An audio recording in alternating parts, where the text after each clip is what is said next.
आज के इस वीडियो में हम लोग बिहार बोर्ड के 11वीं कक्षा के लिए निर्धारित पाठ्यपुस्तक दिगंत भाग 1 में संकलित झंकार शीर्षक काव्य को समझने का प्रयास करेंगे। मैथिली शरण गुप्त इसके कवि हैं।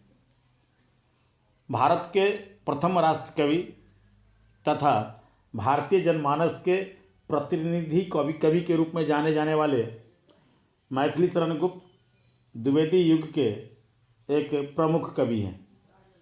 इनका जन्म उत्तर प्रदेश के झांसी जिला अंतर्गत चीरगांव में सन 1886 ईस्वी में, जबकि इनका निधन 1964 ईस्वी में हुआ था।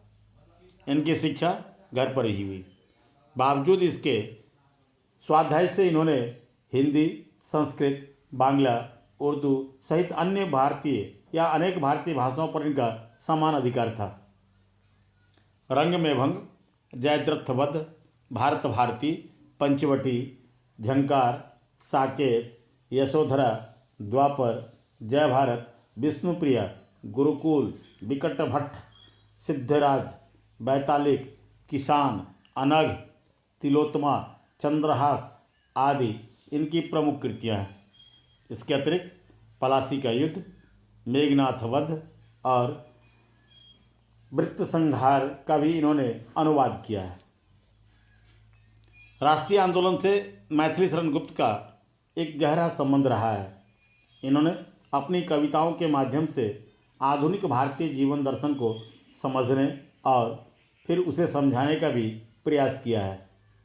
इस कड़ी में भारत भारती जैसी कृति इन्हें राष्ट्र कवि के रूप में प्रतिष्ठित कर दिया। उन्होंने अनेक महाकाव्यों और खंड काव्यों की रचना कर आधुनिक युग में प्रबंध काव्य की लुप्त हो रही परंपरा को समाप्त होने से बचा लिया, अर्थात इसे संरक्षित कर लिया। रामकथा पर आधारित साकेत एक उत्कृष्ट महाकाव्य है। इसी तरह उन्होंने कृष्ण कथा को लेकर द्वापर, बुद्ध कथा को लेकर यशोधरा की भी रचना की। इनकी ये कृतियाँ भी काफ़ी लोकप्रिय हुई हैं, अर्थात ये लोकप्रिय काव्य है। गुरुकुल में इन्होंने सिख गुरुओं की महिमा का भी गुणगान किया है।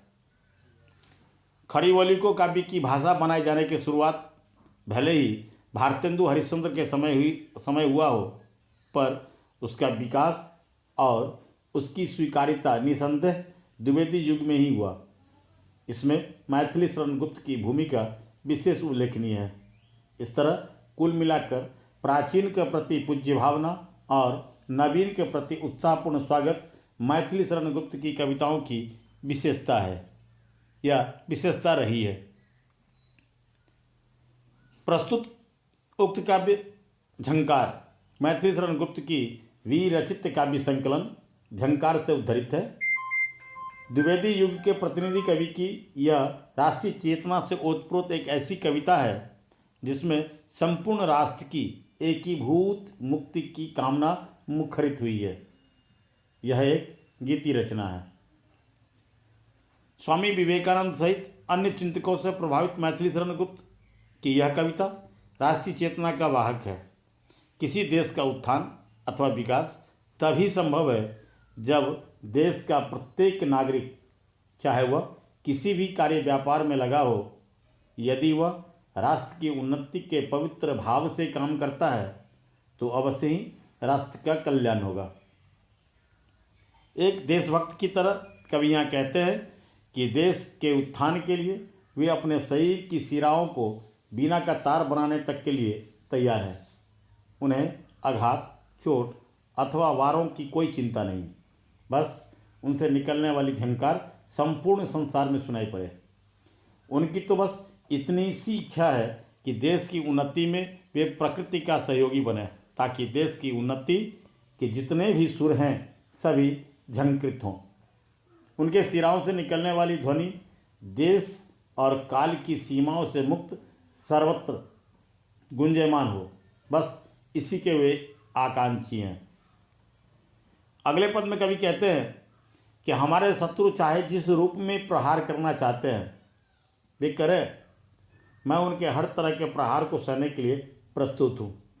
मैं हर प्रकार के कष्टों को प्यार समझकर सहने के लिए भी तैयार हों। कवि देश के वासियों को संबोधित करते हुए कहते हैं कि मेरी शिराओं से बने तार से राष्ट्र के विकास के स्वर का विस्तार हो, ताकि जो लोग अब तक इससे बेखबर हैं उन तक इसकी पहुंच बने और उनके कानों के द्वार खुल जाएं। वे भी राष्ट्र के विकास के इस यज्ञ में अपना आहुति दें अथवा देने के लिए उद्धत हो सकें। कवि देश के स्वरूप को ऐसा बनाना चाहते हैं जिसकी हर आवाज़ को पूरा विश्व सिर झुकाकर स्वीकार करे, सभी बार बार उस पर मोहित हो। मतलब कवि देश की उन्नति का जयगान सुनने के लिए आतुर है। वे संसार में समता के ऐसे भाव का संचार करना चाहते हैं जिससे पूरा विश्व एक परिवार की तरह हो जाए। तो ये थे बिहार बोर्ड के 11वीं कक्षा के लिए निर्धारित पाठ्य पुस्तक दिगंत भाग 1 में संकलित मैथिली शरण गुप्त की लिखी हुई कविता झंकार। आशा है बात इसकी पूरी आपकी समझ में आई होगी। ये वीडियो आपको पसंद भी आया होगा। वीडियो पसंद आया हो तो आप इसे लाइक करें, इसे अपने मित्रों तक शेयर करें और अगर अभी तक आपने चैनल को सब्सक्राइब नहीं किया है तो चैनल को अवश्य सब्सक्राइब करें, बेल आइकन जरूर दबाएं ताकि समय से नई वीडियो का नोटिफिकेशन आप सबको मिलता रहे। आप देखते रहें हिंदी ट्यूटोरियल क्लासेस। धन्यवाद।